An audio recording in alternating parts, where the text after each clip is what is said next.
যোহন 3 অধ্যায় 1 থেকে 6 পদ। মূল বিষয়টা হচ্ছে আপনার নতুন করে জন্ম হওয়া দরকার।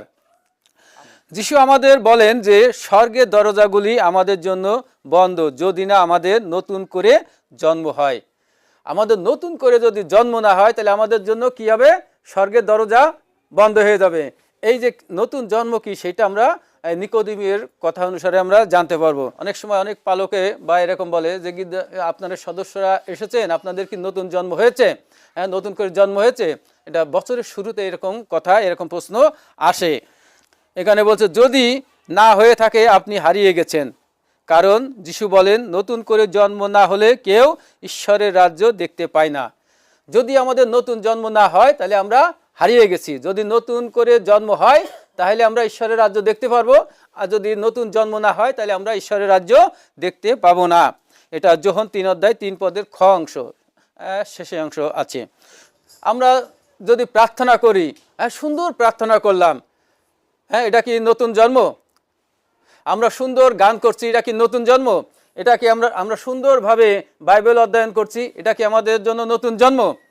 কিন্তু এইগুলো নতুন জন্ম না। নতুন জন্ম কি সেটা আমাদেরকে পবিত্র বাক্যে সেই কথা এখানে বলা হবে। আমরা মাংসে যারা জাত, বাইবেলে কথা আছে মাংসে যারা জাত তারা মাংসিক। হ্যাঁ, আমরা মাংসে জন্মগ্রহণ করেছি। এই যে আমাদের প্রথম যে জন্মটা হয়েছে, হ্যাঁ, মায়ের গর্ভে যে জন্মটা হয়েছে, এটা হচ্ছে মাংসিক জন্ম, ঠিক আছে। আর আত্মায় যেটা জন্ম সেটা হচ্ছে আত্মিক জন্ম। আর সেই আত্মার জন্মের কথা এখানে বলা হইতেছে। দ্বিতীয় যে জন্ম অর্থাৎ নতুন জন্ম সেটা হচ্ছে আত্মার জন্মের কথা বলছে। নিকোদিম যখন বুঝতে পারছে যে যিশুর ক্ষমতা আছে, যিশুর এত ক্ষমতা কি করে আসলো? যিশু মৃতকে জীবন দিচ্ছে, তিনি অসুস্থকে সুস্থ করে দিচ্ছেন, তিনি যে একবারে মুমূর্ষু অবস্থায় তার কাছে নিয়ে আসছে, সে সুস্থ হয়ে যাচ্ছে। এত অলৌকিক কাজ, এত ক্ষমতা সে পেয়েছে, তাহলে নিশ্চয় একজন বিশেষ ব্যক্তি, যে একজন মহা মানব, এবং ইনি ঈশ্বরের কাছ থেকে এসেছে। যখন বুঝতে পারছে, আর তখন কিন্তু সে আর তাকে থামায় রাখাই যাচ্ছে না। সে অন্য ধর্মের, কিন্তু তার টান রয়ে গেছে এখন যিশুর দিকে। কেন? কারণ সে বুঝতে পারছে যিশুর ক্ষমতা আছে। যিশু যখন ক্ষমতা আছে, সে আস্তে আস্তে চিন্তা করছে আমি যিশুকেই অনুসরণ করব, আমি খ্রিস্টকে গ্রহণ করব। কিন্তু আমার তো অনেক জনপ্রিয়তা, এই দেশের জনগণ, আমি একজন নেতা, আমাকে আমার প্রধান একজন সেনাপতি, আমি একজন গুরু, আমাকে সবাই সম্মান করে। এখন যদি আমি এই থেকে আমি খ্রিস্টান ধর্মে চলে যাই, খ্রিস্টকে গ্রহণ করি, তাহলে লোকেরা কি মনে করবে? এই চিন্তাও তার রয়েছে, এইসব চিন্তাও রয়েছে। কিন্তু সরাসরি যে যাবে, এত বাধা উপেক্ষা করে যাবে, সেইভাবে সে সাহস সে এখনো সঞ্চয় করতে পারে নাই। আর তাই তো সে কি করছে? রাতের অন্ধকারে সে যিশুর কাছে গেছে। যিশুর কাছে গিয়ে কি বলছে দেখেন। যিশুর কাছে গিয়ে সে বলছে যে তাকে গুরু বলে সম্বোধন করছে। সে যিশুর কাছে গিয়ে বলছে, রব্বি, আমরা জানি আপনি ঈশ্বরের নিকট হইতে আগত গুরু, কেননা আপনি এই যে সকল চিহ্ন কার্য সাধন করিতেছেন, ঈশ্বর সহবর্তী না থাকিলে এই সকল কেহ করিতে পারে না। যিশু উত্তর করিয়া তাহাকে কহিলেন, সত্য সত্য আমি তোমাকে বলিতেছি, ডাইরেক্ট বলছে, আমি তোমাকে বলিতেছি, নতুন জন্ম না হইলে কেহ ঈশ্বরের রাজ্য দেখিতে পায় না। যিশুর যে শিক্ষা, তিনি আধ্যাত্মিক শিক্ষা দেন। তিনি জাগতিক শিক্ষার সাথে সাথে তিনি যখন শিক্ষা দেন, আমরা সবসময় আমি এই কথাটা বলি, তিনি দুটি শিক্ষা দেন। প্রথমে হচ্ছে জাগতিক শিক্ষা, যাতে সে সহজে বুঝতে পারে, তারপরে আধ্যাত্মিক শিক্ষা। এখানে যে নতুন জন্মের কথা বলছে, যে তাকে ডাইরেক্ট বলছে যে নতুন জন্ম না হলে কেউ ঈশ্বরের রাজ্য দেখিতে পারে না। নিকোদিম তখন একটি কথা বলছে। নিকোদিম কি বলছে? নিকোদিম তাহাকে কহিলেন, মনুষ্য বৃদ্ধ হইলে কেমন করিয়া তাহার জন্ম হইতে পারে? সে কি দ্বিতীয়বার মাতার গর্ভে প্রবেশ করিয়া জন্মিতে পারে?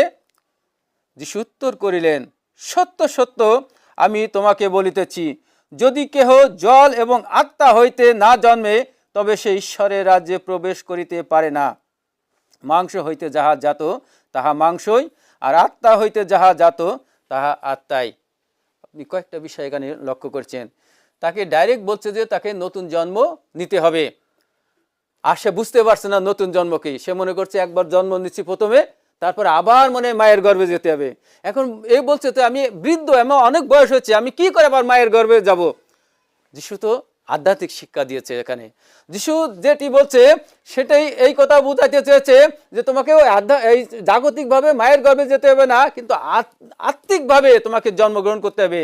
তোমার যে পাপ রয়েছে, তোমার যে পাপ স্বভাব রয়েছে, তোমার জাগতিক যে চিন্তা রয়েছে, জাগতিক যে স্বভাব রয়েছে, সেইগুলো তোমাকে ফেলে দিতে হবে, সেইগুলো দূর করতে হবে, করে আত্মিকভাবে যিশুকে গ্রহণ করে বিশ্বাসের মাধ্যমে যিশুকে গ্রহণ করতে হবে।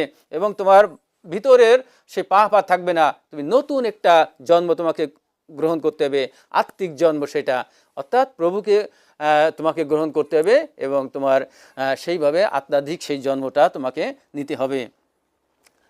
এই কথা তাকে বলল।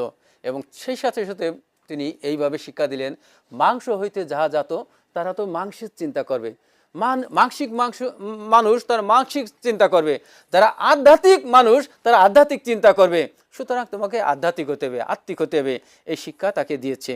এরপরে অনেক বিষয় আছে, দেখেন সে যে গুরু, সে কিভাবে আসবে, সে নিকোদিম, সেসব বিষয় রয়েছে। খ্রিস্টতে প্রিয় ভাই বোন, এখন আপনি মনে করেন আপনি একজন নিকোদিম, আমি একজন নিকোদিম, আমরা সকলেই নিকোদিম। আমরা যিশুর কাছে এসেছি, আমরা কি লোক ও ভয়ে গোপনে কি যিশুর কাছে এসেছি?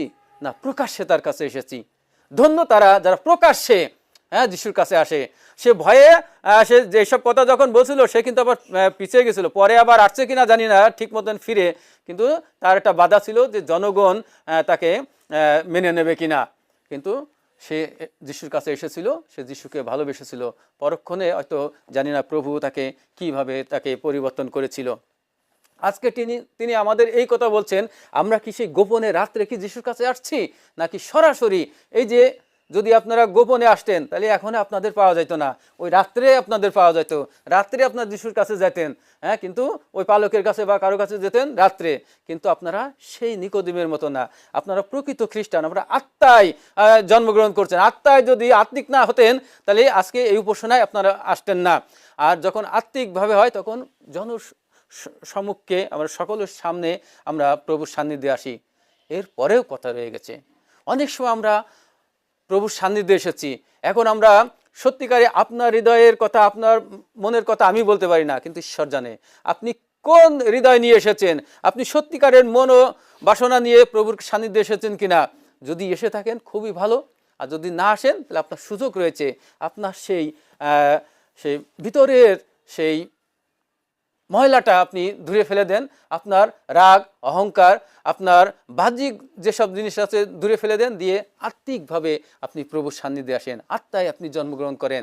যদি আত্মিকভাবে প্রভুর সান্নিধ্য আমরা লাভ করি, তাহলে প্রভু আমাদেরকে আশীর্বাদ করবেন, তিনি আমাদেরকে সাহায্য করবেন।